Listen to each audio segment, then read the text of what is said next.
Alright, we're getting back to it. Is this cute?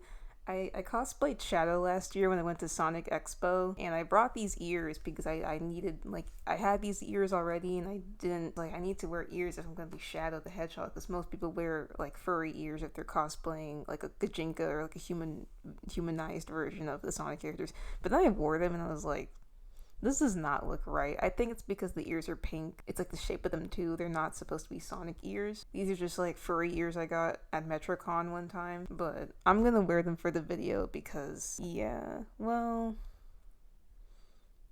I don't know. Anyways, I recently watched Sonic 3. I didn't see it in theaters. I wanted to. I was actually really excited for this movie, but for some reason I was very reluctant to go see it. I didn't have anyone to go with, and I didn't want to go by myself to go see a kid's movie. It shouldn't matter, right? That shit should not matter to me, but I'm getting to the age where I'm I don't feel going to see a kid's film by myself at my age just doesn't feel correct to me. But that is a skill issue on my part. So I just waited until it got put on digital and I watched it there. So here we are. I want to start this video by saying that I don't really have a negative or even cynical opinion on the Sonic movies. I like the Sonic movies. I think they're fine. I don't think they're great by any means, but I think they're fine experiences. They're fun. The main thing that I like about the movies is that it's getting a lot of people who normally wouldn't be into Sonic, specifically kids. I'm so happy to see kids be open about liking Sonic. I feel like there was a period of time where liking Sonic was a cringy thing, to be honest. I mean, I never personally experienced any bullying per se, or any sort of ostracization for liking Sonic, but I know people who kind of had that experience, and even then I feel like the attitude towards Sonic Online was very iffy, which that's not, it is kind of Sega's fault.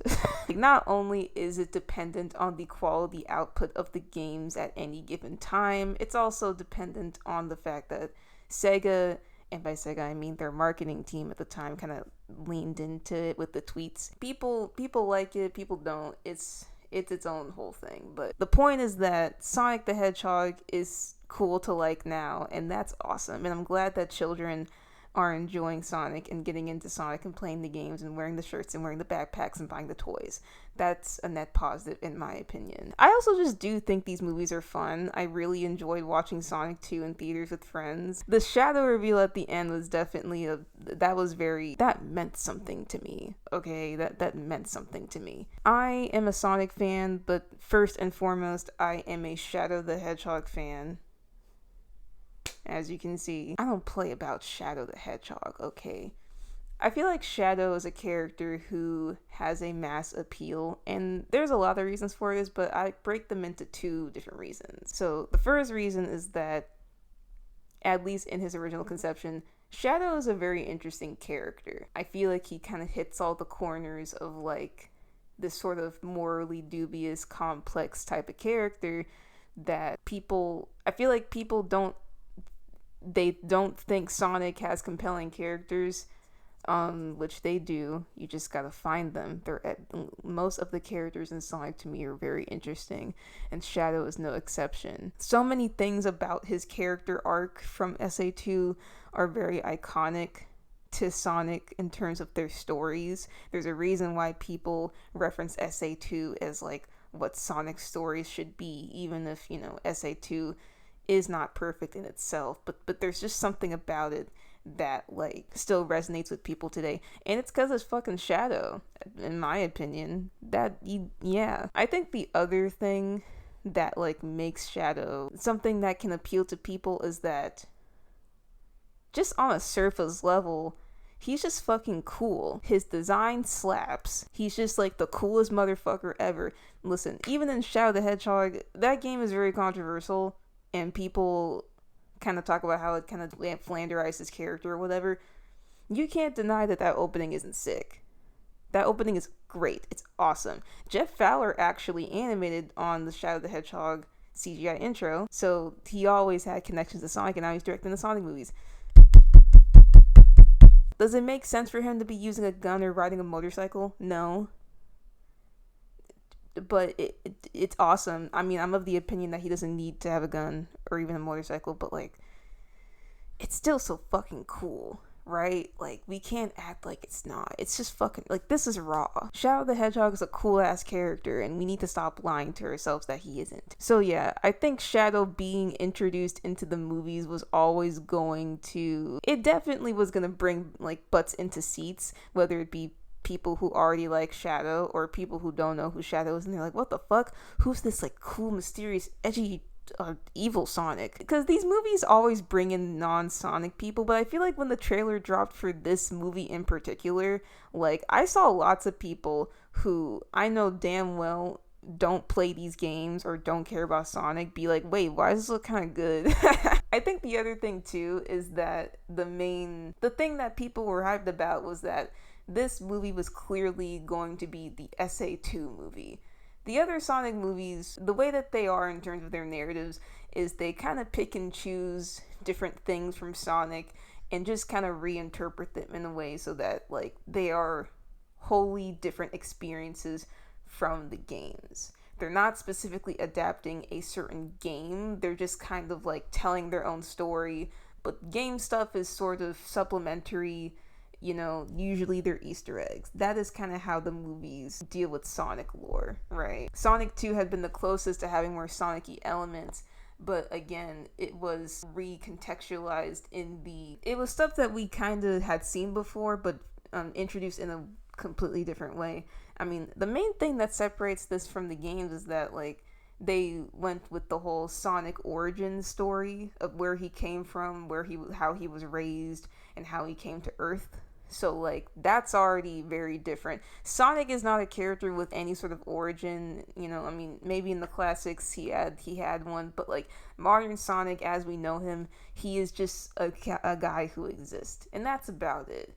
And most people could argue that Sonic doesn't need an origin story, doesn't need to go on a hero's journey to be anything, but, like, that is what the movies have taken on, and that's what they're trying to do, and I don't mind that because I think it fully separates them from the games. It's committing to it, so I can at least give them that. Sonic 3 definitely felt a little different though, just on the basis that listen, in my opinion, if you're gonna do a movie with Shadow the Hedgehog, you're gonna do SA2. You can't really do like a pseudo type, like, this was going to be SA2 the movie, at least in some form or shape. The other ones, they could get away with kind of doing their own thing of introducing the characters, but like, this was the film where, at least in my opinion, it was obvious they were directly taking from that game specifically. And when you're taking from SA2, there's a couple things that I expect from it as a story. When I go into these movies, I'm not expecting them to be completely, I'm already expecting a very different experience than what I'm used to with Sonic narratives. I mean, the qualifications of a Sonic story change like every fucking 5 years. So like, at this point, it's just kind of like, whatever they do now, as long as it's fun and good, that's all I care about, really. But yeah, I already go into it with the mindset that they're going to change things. And that change does not mean bad. I may not like the change personally, but that doesn't mean that it's a bad writing decision or story thing. It's just how it is. And changing stuff was not going to be a huge issue for me, but there was going to be a couple things that I kind of need them to like lock in on if we're going to do SA2. Number one, Shadow has to be characterized correctly, or at the very least, he just has to feel like Shadow the Hedgehog in some shape or form. I do think people realize it, because it wasn't until Shadow Gens where we really got to see him as a character, because, well, first of all, Shadow had been absent from games for like almost 10 years, honestly. Actually longer, 12, 30, I don't know, I can't keep track. I feel like after 06, they kind of like put him to the side, which I'm not saying Shadow needs to be in every single fucking Sonic game. I don't think every character needs to be present in every game. That's not really the mindset I have. I'm just saying that Shadow had been absent from these stories, so when he did show up, it was kind of like, oh, he's just kind of there. he's not really doing anything. And then you have to remember that I'd say 10 years ago, the only thing he was really in that was prevalent was Sonic Boom. I know y'all like that show, but his characterization in the games and in that show are not good, y'all. Like, it's just bad writing. He's in Rise of Lyric for no fucking reason other than to be a boss fight, and he provides nothing to the story. And it was very apparent that the writers of Sonic Boom really didn't want to put Shadow in, but they kind of had to due to mandates. And it really shows in the writing that they just did not give a fuck, or at the very least could not be bothered to write any sort of meaningful thing for him. Like, it's just, I'm like this close to making a video about Sonic Boom, but I'd have to rewatch the show. I don't know if I want to do that right now, to be honest. It's happening. Shadow has joined Team Eggman. I'm geeking out here. Hey, we worked all day on that. Your shoddy craftsmanship brings shame on all hedgehog kind, and for that you shall perish.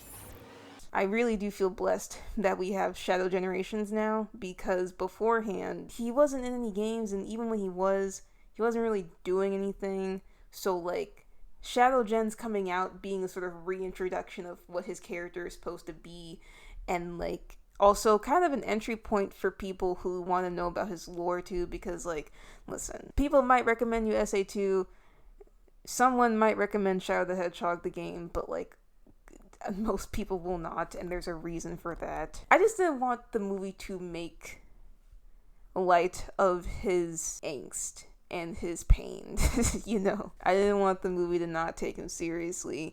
They can do whatever else than anybody else, but like, if you fuck my boy up, I will be so mad. Number 2, Shadow and Maria. Maria is an important character to Shadow, but the thing about Maria is that she kind of has the pro and the con of being a very, I don't want to say one-note character, but she exists for a single purpose, and she is essentially there to be backstory for Shadow. She unfortunately falls into the archetype of being the frail, helpless girl who is sick, who dies, and is angst fodder for the male character. That's who Maria is, which I don't mind personally, but that's what she is. And there has been media to further show her and to kind of like flesh her out a little bit, but we never get too much out of it, you know, because like ultimately it's like, if you really think about it, like, what else about Maria do we really need to know if it's not related to Gerald and Shadow? At least in my opinion. My only thing with Maria is that if I ever want anything more from her, it's just to see more of her and Shadow, like to see more of their relationship and how they bonded and became very close on the arc. You know, like, that's all I ever really want. If the movie found a way to expand upon her in some way, that would be, you know, that's great. Love it. That's all I would really want too. The third thing that I needed the movie to do is to remember the tragedy of Maria and why it's so tragic, but also the sinisterness of Gerald Robotnik and his downfall. I needed the movie to acknowledge that, because everyone makes jokes about Maria getting shot, and like, you know, I think all of us were anticipating to see that little girl die real bad. But more than that, the thing about Maria dying, at least to me, isn't just the shock of her dying on screen. It's what led up to it and the reason for why it even happened in the first place. And what led to Gerald going mad. Like, that is something that the story just has to do. Because, like, that is the real darkness of SA2. The real, like, that aspect of the story is so important. I was really interested to see if they would tackle that and how they would tackle that. Let's talk about what I liked, because it's not too much. I'm sorry. I don't want to be negative about this. I have good things to say. I'm not fully hating, but Animation looked real good this time. I mean, the animation in the movies never looks bad, but I feel like there are certain, like the previous ones, I feel like weren't as colorful. Sonic 2, just the models weren't that colorful to me, at least just in hindsight. This movie is very colorful, especially that first scene where Shadow is in Shibuya awesome. Love that. The whole fight scene, awesome. Love that. I'm a simple man. When I see Shadow and Sonic fight, that means something to me. That does something to me, dude. Like, that is just... Oh yeah, speaking of, I can't believe it, but Sonato reigns supreme once again. Like, it's just... yeah, I'm one of those people. Oops. You know, wearing a wig, like, out and for cosplay reasons is fine, but wearing it, like, in the house, it's just not comfy. I don't know how y'all just lounge around in wigs. This is not it. It's not doing it for me. Animation's good. I think my only real critique, and this is kind of something I felt about the movies for a while, is that the CGI, it's just, like, when the characters are fighting and doing whatever, awesome, cool, love it. It's when they're, like, next to a human where it gets a little... Like, the scenes with Shadow and Maria look fine, but then there's, like, other scenes where, like, it just doesn't... I just can't buy that, like, they're next to each other. You know, it can be a very jarring thing for me when, like, CGI is not, like, super seamless when it comes to human CGI interaction. Like, I notice it, so it's like, it can take me out. I guess that's just Paramount now. I watched Rise of the Beast, the Transformers movie from 2023, and, like, that had some really shoddy CGI. Like, the models themselves look great. It's just, when they interact with a human, I don't believe it. It doesn't look real to me. I don't know. Like, why do the movies from 2007 look better than the movies that came out literally 10, 12 years later? Like, what are we doing? What are we doing? I also want to say, I actually really like the movie designs for the Sonic characters. I know some people don't like them, you know, whatever. I don't prefer them over the game ones, obviously. Like, those designs, Sonic has gone through some changes and his design has changed, but, like, the fundamental things about it haven't, and there's a reason why. So I get why people might feel off about it, but I think the Sonic characters look cute in this style. They look like big teddy bears. I wish they were real so I could just, like, give them a big hug. I remember when Keanu was rumored to be voicing Shadow, and then they just refused to comment on it for a while, even though I think everyone kind of assumed and knew it would be Keanu Reeves. And then it was confirmed that it was Keanu Reeves, and we were like, what a surprise. I was a little afraid. He didn't sound awful in those trailers, but there were some, like, off lines, like, you know, like the colorful bunch one. That's in the movie, by the way, and that line read is so strange. I don't know why they kept that in. He has, like, a voice crack.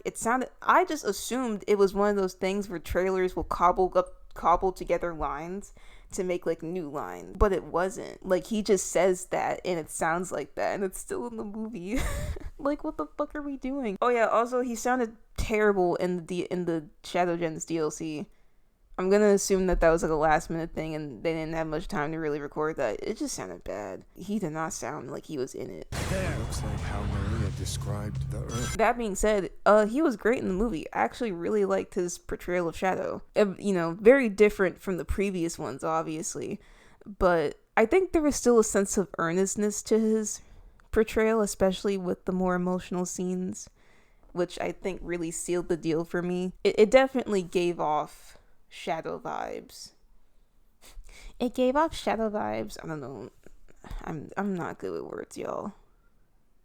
I usually am, but, like, once that camera hits, suddenly my vocabulary is like, it's not anything anymore. Yeah, I liked him as Shadow. I actually think he was a pretty good fit. I also liked Maria. Like I said, anything they did to give her a bit more character would be good in my book, and they did that, and it's nice, and I liked it. At least we have that. Not all is lost in the world, in the Sonic lost world. Okay, alright, let's get to the nitty gritty. Is it just me, or was this movie paced really fucking strangely? I immediately already felt it within, like, the first, like, fucking 15-20 minutes, which is, like, kind of a bad sign to me when, like even in your sort of introduction, like, expository section of the story, it already feels a bit, like, rushed. I'm like, dude, what are we doing? I think I noticed it when the gun commander started explaining to Sonic about Shadow's origins. It just felt very sudden. Like, I feel like you could have easily fixed that if you had, like, a line before him going into Shadow's whole thing. He just kind of goes straight into it, and it's very strange. I was just like, whoa, we're already... It felt like they cut out a scene. A lot of this movie feels like they cut a lot of things. Oh yeah, speaking of, in the scene where they're in that helicopter and that one OK Rock song is playing and they're about to jump down, Sonic says something about, like, if we're dealing with Godzilla or Hello Kitty. One thing I never liked about these movies is the insistence and the doubling down of reference humor. I don't think referencing things is an inherently, like, evil, insidiously. Like, I don't care. I don't like it when a joke is obviously relying on your own knowledge and memory of the reference rather than the actual joke being said. Because then it's not a joke. You're just saying pop culture things and you're hoping that the audience goes, oh, I know what Hello Kitty is. I know what John Wick is. That's not funny to me. That you're just saying things. You're just saying words and attaching meaning to it later. Speaking of the reference humor too, this is also kind of a problem I have with the characterization of Sonic in these films as well. Listen, y'all, I really don't hate movie Sonic. Some of y'all might be diehards for him. That's okay. We all got our preferences. I like Boom Sonic. You know, he's not anything like fucking modern Sonic. Some could argue he is super out of character. I get it. I like him though. But, like, I'm acknowledging that he's not what modern Sonic is. Or at the very least not in the execution of, like, the games or the show. I know y'all like that show, but, like, you know, that's not how fucking modern Sonic acts. I don't mind Ben Schwartz's Sonic. I like it. And I understand that there is a different portrayal of Sonic in these movies. They gave him an origin story, a backstory, so kind of the point of it is that we're seeing this character who is also being more obviously portrayed as a child grow up and learn what it means to be a hero. You know, that is the through line for these movies. So that's fine and good. I just think that this can be done, but we don't have to portray Sonic as this, like, super cringy, annoying child. I'm not saying that he was super annoying in this movie to me personally, at least not in certain moments, but, like, it's not my favorite type of portrayal of characterizing Sonic as a child. Not exactly who he is to me, but, like, I'm able to let it slide because, you know, the movies are doing their own thing and they're committing to it. I just think that they're able to do that without making him fucking cringy, and I stand by this because, unfortunately, this is starting to cloud people's perception of Sonic as a character, because you're getting people being like, oh, but he's supposed to be kind of cringy, he's trying to be cool, but he's not. When it's like, y'all, if you've ever played or at the very least exposed yourself to any Sonic games pre-2010, you would know that that was never always the case with Sonic. Even post, like, Colors Generations era, where they had, like, Pontac and Graf writing the games or whatever, like, that was, I don't think that was ever the intention with Sonic, that he was this, like, cringy dude who's trying to be cool. Sonic is just a cool guy. He's supposed to be a character that others look up to, or at least others admire and think are cool. If you don't find his version of cool to be cool, that's okay, because that's completely subjective. But in the context of a lot of the games, he is portrayed to be a cool character in universe. Characters, whenever Sonic does stuff, they're usually never like, oh, here he goes again. Like, that's never the portrayal of it, at least not in, like, the 2000s games. Even in, like I said, the 2010s games don't really do that. I feel like that's a very recent sort of, like, portrayal of him, of this sort of, like, cringy kid who doesn't know what he's doing and he's trying to be cool but he doesn't know how. It's like, no, like, that's not how he always acted. I can't admit that's also probably a product of the fact that Sonic in Sonic games, at least to me, people call him a static character. I wouldn't, but I understand why. The reason why people say that is because Sonic, ultimately, he is not a character who usually goes through an arc in stories. He is not the one who is changing. If anything, the characters who go through these arcs and change are the new characters introduced into the story. Like, for example, Shadow. Shadow the Hedgehog is the character who is changed because of Sonic and his friends. The storybook games, where they have, like, a new human character every time, There's always some sort of internal change that those characters go through because they meet Sonic. Sonic's presence changes people. That's why I say, like, in universe, he is supposed to be a cool guy, or at least someone to look up to, because that is usually his role in these stories. That isn't to say that he never fails. That isn't to say that he never has flaws or can't overcome something. But his point in these stories isn't to be, like, he isn't the one going through an internal change. It's usually another character that he meets or is introduced to. I just need them to stop making him say cringy shit. That Konichi what thing, it wasn't funny in the trailers. It was actually even less funny in the movie. Just cut that out. Just cut it out. Don't even think about it anymore. I let it slide for 2 movies, but I'm not letting it slide any longer. Something I think is interesting about the movie is that they double down on this parallel between Sonic and Shadow, because Sonic, you know, had a family, but he lost them, specifically Longclaw, who raised him before he went to the human world. But when he went to the human world, he met Tom, and he met, his name Maddie? I think it is.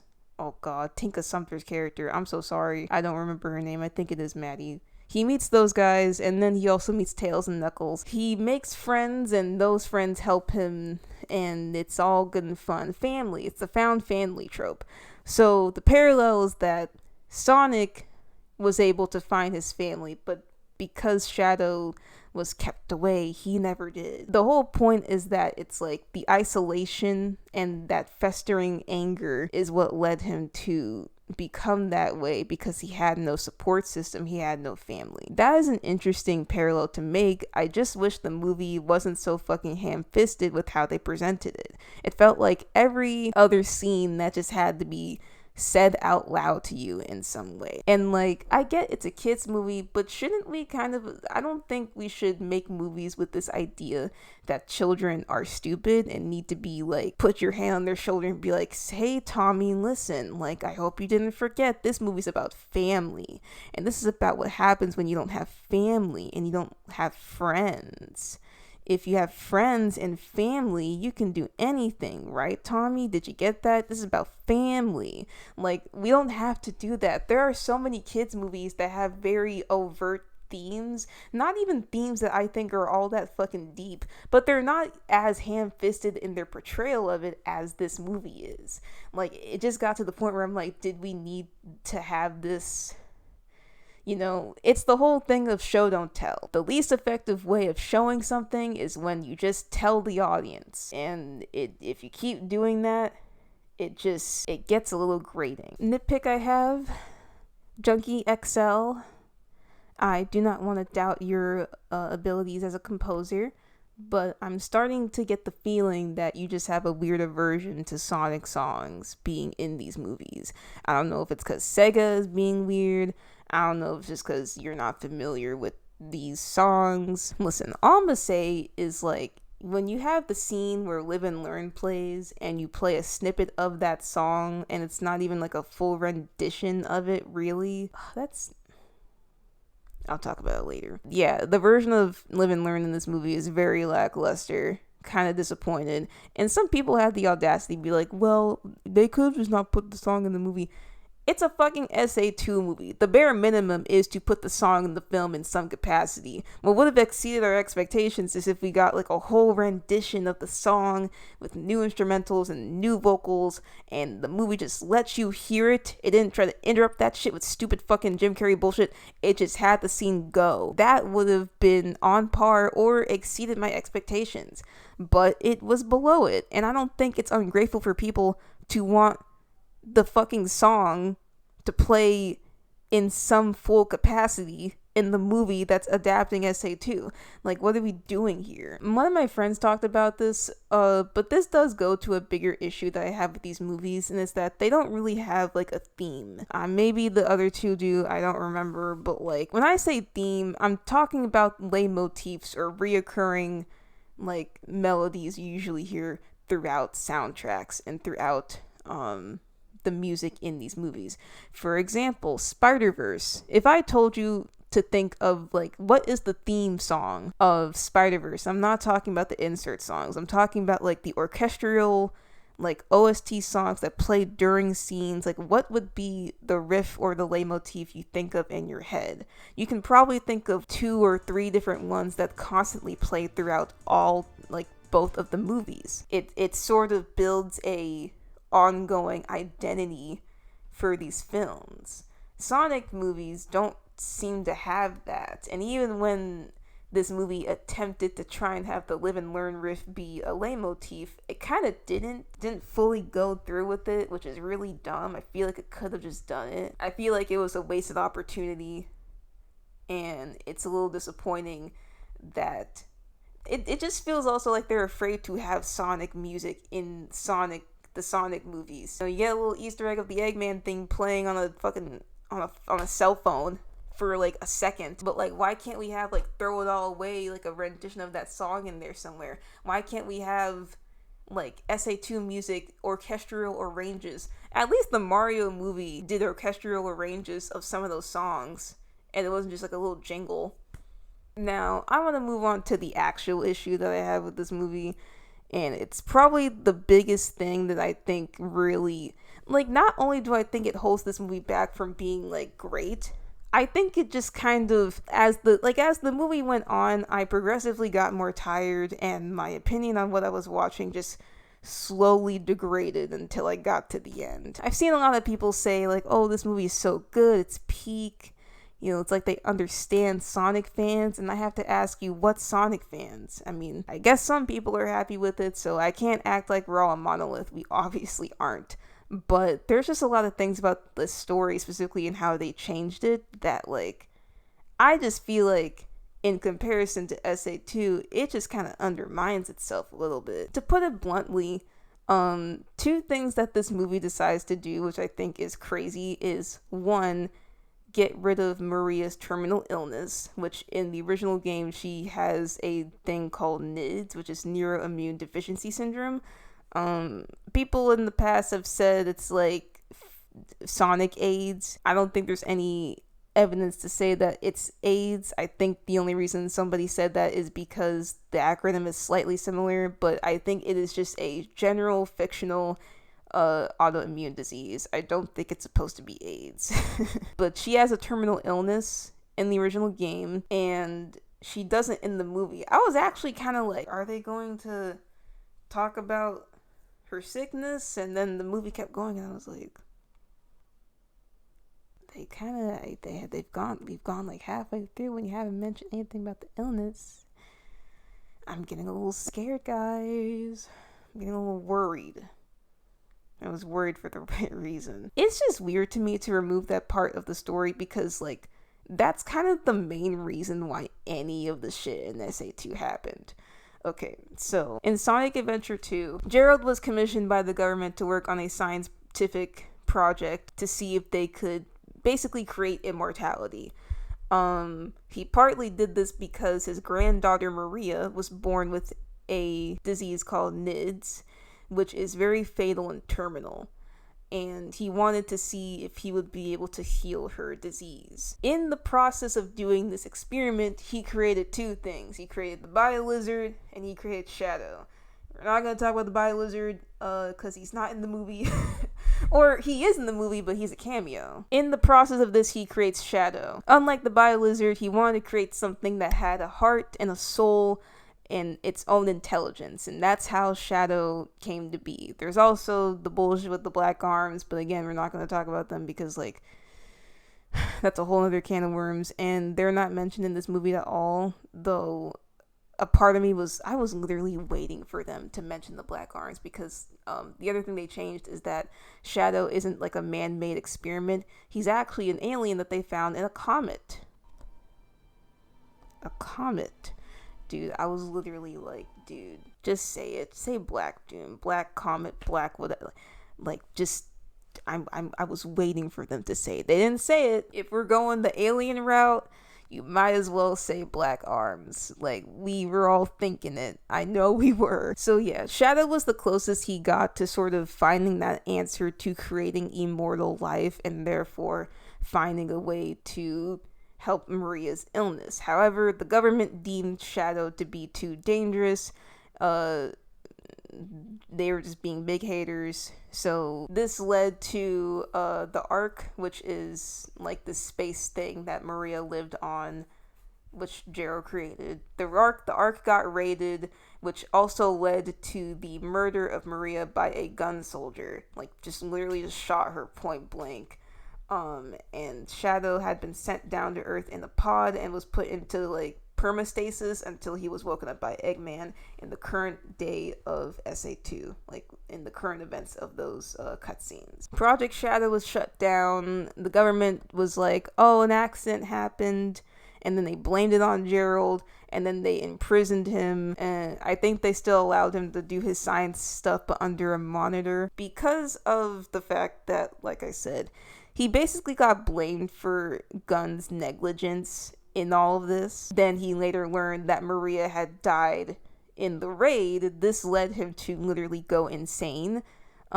He also planned a contingency plan, which is if Shadow is to ever awaken, he would enact his plan to kill everybody, which, you know, is insane. But you have to remember, this was due to a man literally going mad because of the failing of the government blaming him, the government also killing his granddaughter who was terminally ill. Like, I would have gone crazy too. That's where the whole pissing on the moon thing, the Eclipse canon, comes from. In SA2, when Shadow is awakened, he is awakened by Eggman. When Eggman awakens him, he is unknowingly enacting Shadow's contingency plan. And then by the end, they're like, oh. In SA2, Shadow's memories were manipulated so that he believed that this is what Maria wanted him to do. But at the end of the game, he realizes that's not true. Maria actually wanted him to protect mankind because, well, she's a fucking kid. Like, why the fuck would she want him to kill everybody? In the movie, they portray it slightly differently. Instead of Shadow kind of being the one to one-up Eggman, Shadow is being actively manipulated throughout the movie by Gerald. I think there's even a line where he's kind of like, why are we doing this? Do you think this is what Maria would have wanted?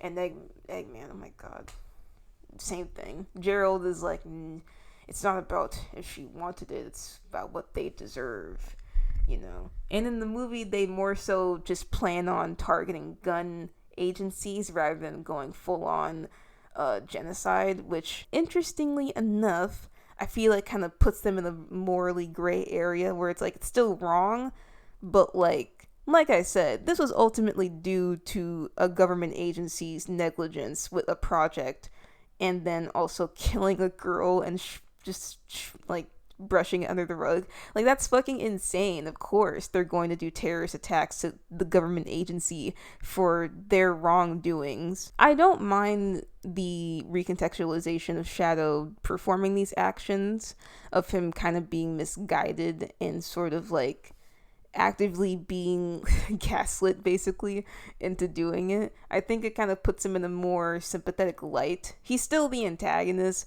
but like he's essentially going from unsure to like, this is what I have to do, because he has a fucking old ass dude talking in his ear like, kill them all, kill them all, kill them all. So like, that part I don't really mind. And like I said, I like the parts with Maria in it. I think they're so adorable. I think that's like probably one of the best parts of the movie, because it's not the movie literally telling you and talking down to you. It's just showing you this relationship between these two characters, and it's really sweet. It's really nice. There's a scene I like where it like cuts to the record player, and it's still, and it's in the fucking destroyed room. That shit is, that's cinema right there.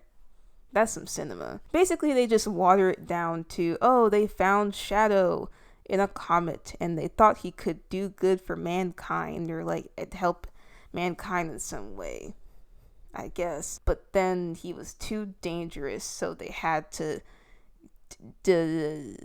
and the thing about Maria dying too is that it's not even because of a soldier shooting her point blank.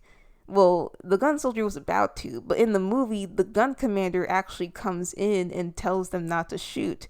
So then that causes them to accidentally shoot at a nearby, like, I guess, like, canister or whatever, and it causes the facility to blow up, which is what causes Maria to die. Makes you wonder, if Shadow, Maria, and Gerald are all together and they were in that explosion, why did Gerald not die?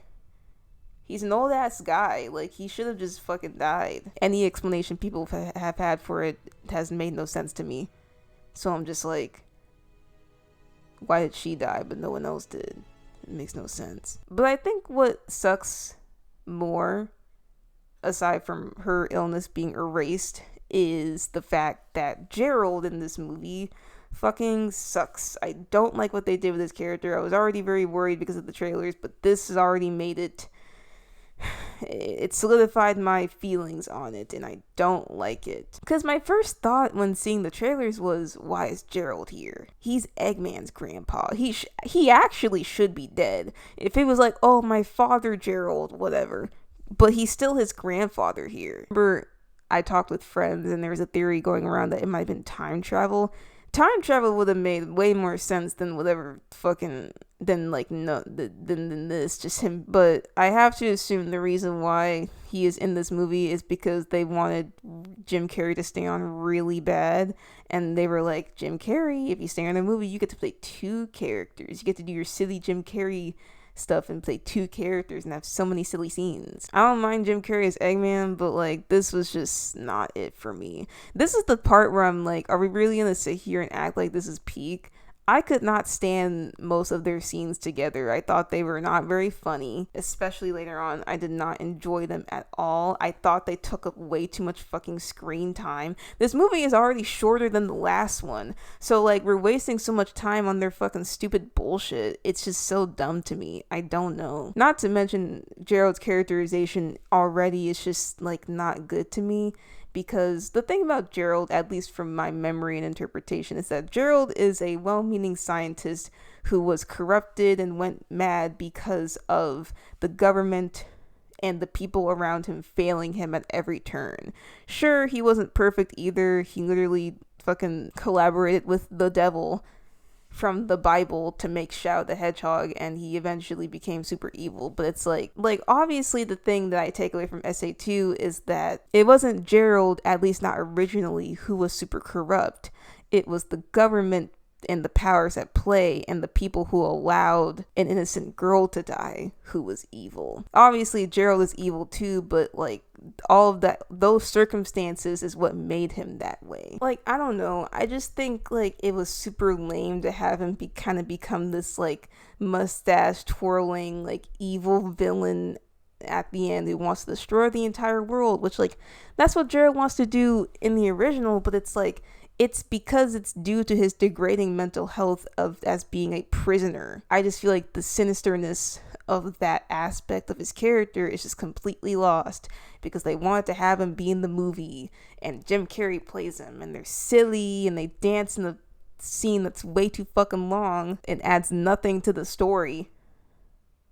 It's just fucking stupid and it doesn't need to be there. This is like the thing I'm talking about where I'm just like, how is this supposed to be for Sonic fans when you took away the parts of the story that made that game what it is? I also just feel like, and this is a bit of a tinfoil hat theory, I might be being the friend that's too woke here, but a part of me had this feeling that the movie did not want to go too hard on villainizing the government agency for their negligence in the Project Shadow stuff. Because ultimately, like, Gerald and Eggman and Shadow committing terrorist attacks against Gunn is treated as a bad thing. Which, like, yeah, innocent people would die in it, so, like, I don't think that's inherently wrong. But I think there is something to say about, like, how the movie doesn't really acknowledge that, like, Gunn is super corrupt. They just kind of treat this as this, like, really unfortunate thing that happened. And, like, you know, revenge is not gonna solve this, Shadow. You can't give in to the revenge or whatever. Which, like, that's still the message that is in the original SA2. It just feels wrong that, like, I feel like the implications of these terrible things, Gunn never faces consequences for this. Like, at all.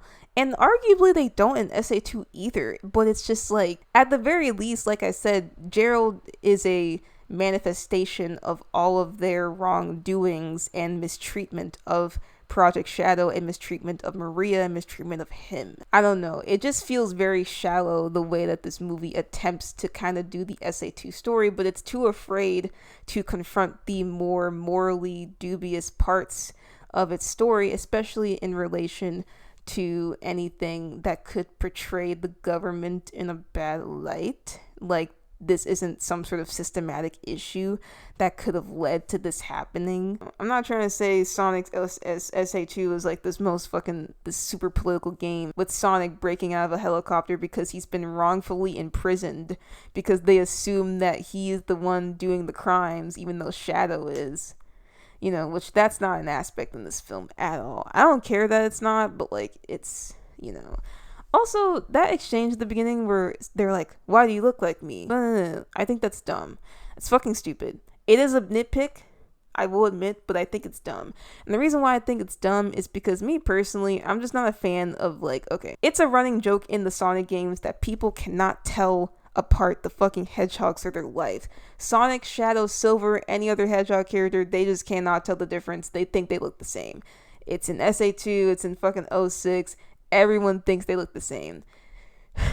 That is not, like, it's stupid, but I can find the humor in that because it's like everyone but Sonic and Shadow and whoever else is like, what? Like, Sonic and Shadow do not think that they look alike. So why would you have them in the movie be like, why do you look like me? They don't look like each other. Like, if there's any character who shouldn't be saying that, it's definitely Sonic and Shadow. They should not be saying those words. Other characters, sure, but them, I don't know. As far as I remember, the original SA2, the whole main part of the contingency plan was just to kill humanity. Like, that's how insane Gerald got. But in the movie, they do show them specifically showing their contempt and vitriol towards Gunn, which is fair. Obviously, this is also kind of a ruse, you know, because by the end of it, Gerald is like, but I'm going to kill everybody. I'm going to piss on the moon. And they're all like, what? Huh? You know, Eggman's like, what? Huh? I like how in both versions, Eggman is just fucking stupid. Like, that is just so funny to me. It kind of, it just feels a little wrong to take those details out of the story when it's like, if there's anything that can't change, it's that. At least to me. It kind of feels like they were afraid to confront these ideas in a children's movie. It's not to say I don't think they had any sort of earnestness in the movie at all, but like, the earnestness is not gonna feel, it would have felt a lot less shallow and one note had they confronted those darker parts of the story. Cause like, Maria didn't just die because of an oopsie whoopsie. Sonic X remains the best version of this story, which is so crazy to me. Other bad things, the Gun characters are useless or don't amount to anything. What did that Gun commander do? He like died, I guess, and it didn't really go anywhere. Is he dead? I was kind of like, is he dead? This feels very anticlimactic for a death like this. The Gun agent girl, I forgot her name. She's also kind of a nothing character. Like, can we really name anything she truly did? That like she seemed to be a like antagonist, but ultimately, still by the end of the movie, she was not relevant to anything happening. So like, she was kind of useless by that point. Like stuff that you think about later on, where you're like, man, that really wasn't anything. That was kind of lame. I never cared that Amy and Rouge weren't in these movies. Like, I know some people did. I didn't care too much. But now it does make you wonder, like, this is not any better. These human characters did not add anything to this story, at least not anything meaningful to me. It's just general stuff like that like, as the movie went on, I just got progressively tired of it. Didn't care about Tom and Maddie at all. I don't even mind their characters, but this one I feel like they were very, like, not that important to. Tom was kind of important, if only because he almost died, and you kind of have that weird, that parallel scene where Shadow's like, oh shit. But there's also no stakes to that, because in my mind I'm like, we know he's gonna be okay. They're not actually going to kill him off. so like I don't care. I just wish they did not have so many Jim Carrey fucking scenes. It like, did they owe this guy something? Was this like, did they just really think he was that funny that he needed all these scenes in the movie? I alluded to it earlier, but like, it's actually appalling to me that you do the scene where Sonic and Shadow go supersonic and Super Shadow, and they're fighting all the drones and they're being cool, and you keep interrupting the scene with really unfunny gags from Jim Carrey and, you know, Eggman Gerald. It just completely kills the momentum in those scenes. I saw an edit on Twitter where someone just put those scenes together without interruptions, and it was fucking awesome. Sure, it still could have used a better arrange of live and learn, but like, that's cool. That's really cool. I liked seeing that. And it makes you wonder, why did they feel the need to like cut in with these unfunny parts of the fucking movie? Can we just have one fucking moment where like Jim Carrey and Eggman aren't farting around and like dangling keys in your fucking face for once? Jesus Christ. That's kind of my general thoughts on it. In terms of an adaptation of SA2, I don't want to say it failed. I think there's just a lot of things about it that I feel like are missing for me and would have made this movie so much better. Not everything is a miss. Like I said, I think Shadow's characterization was good, and I like the Maria stuff, which like for some people that's probably the most important part. I understand. I just think the other aspects of that story needed to be adapted in some way. Not exactly like the games, but they had just something. Correct me if I'm wrong, but I feel like I heard that there was supposed to be a subplot where Eggman and Gerald were streaming online.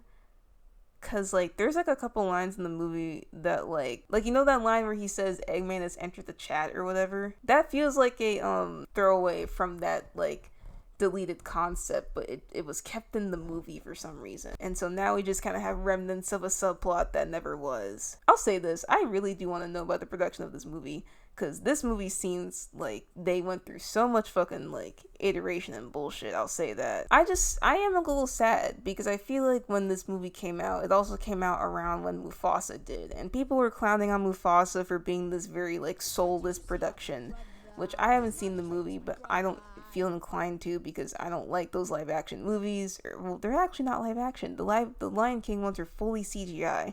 I kind of hate that we refer to them as live action because they are not. They are animated. They're just animated to be hyper realistic. People are kind of being like, oh, go see Sonic 3 instead. And while I would agree on that, but I also do have to wonder, it's like, we have a kids movie that I think there is heart and a good story underneath, but it is being bogged down by a lot of writing tropes and adjustments that like I think just make it a really weak movie, even in comparison to the other ones, in my opinion. And they just kind of double down on a lot of the things that the other movies do that either I'm not a fan of or I think the movies would be better without. So like it kind of gets to a point where it's like, you know, I don't hate these movies, but after a certain point, I'm going to get tired of watching the same kind of movie over and over again. We're getting Sonic 4 in like 2 years, but it's like, am I really going to want to watch Sonic 4 and it's like a subpar experience where I get to see my characters be cute, but also it's bogged down by like other bullshit that I don't care for and I don't look for in Sonic. Like I said, I'm glad the movies do well because it's introducing people to Sonic. It's just, I don't want this to be like a standard for Sonic, and ultimately I am kind of the opinion that like, even if these movies continue, which they will, because even before the first movie came out, I think they did announce that they were planning on making it a multi-movie franchise if it was successful, and it was really successful. I think, how much did Sonic 3 make? Because it definitely made more than the other one. $448 million. It definitely made its money back. Yeah, these movies just keep making more and more money. I'm assuming it's going to get to 500 mil at some point soon. I'm just sad. I wish this movie was better. And I don't think it's wrong for me to want these movies to be better. I accept them for what they are, but there are just certain things that I genuinely believe that they could improve upon. And I don't feel like these movies have been improving upon them, at least not in any substantial way, over the course of these 3 films. I'm ultimately still going to recommend SA2 to people, at least in the sense of like experiencing that story in some way. because like it's the original, obviously, but there are just things that even Sonic stories are never perfect. Like, I don't want to sit here and say that like the Sonic movie stories suck and all the game stories are good. That's not the message here. There's a lot of dumb bullshit in some of these Sonic games. Like, we're not gonna act like there isn't. I talked about the black arms vaguely, and like that's just, like 'em or hate 'em, that is just a part of Shadow lore, so it's just there. But yeah, I don't know. I just feel like in conjunction with the game that came out last year, which was supposed to be sort of the like reintroduction to Shadow's character, that to me feels more worthwhile in terms of an exploration of Shadow's character versus this, I think there's some things here that are different from the game that I do appreciate, and like I got something out of it, but ultimately like I can't confidently say that this is like on par with what I like about SA2 or any of the Sonic stories. I think what annoys me is that it's like these movies are attracting some diehard fans, and I'm not gonna sit here and tell you that you're stupid for liking the Sonic movies. I don't care.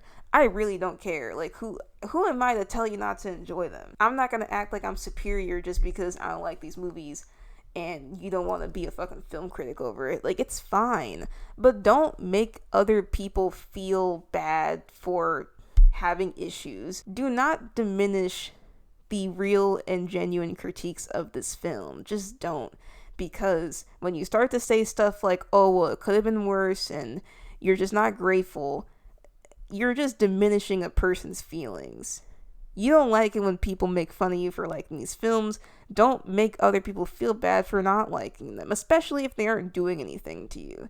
Like, I don't think it's a bad thing for grown-ass people who are adults to not get anything out of these films. I have, but like, I can't blame somebody else for not getting anything out of it. We just need to all calm the fuck down and get over ourselves. We're arguing over children's films.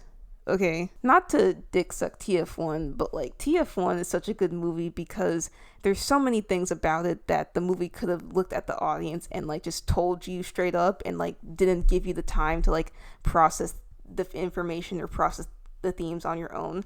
But there are so many things subtextually that go on in that movie that kind of go unsaid, but you pick up on them. And that's the thing that I love the most, is that it encourages conversation about it. Sonic 3 is not a movie like that. And I'm not saying it has to be this fucking highbrow, like, hyper-intellectual thing. We can have kids media that is just dumb fun.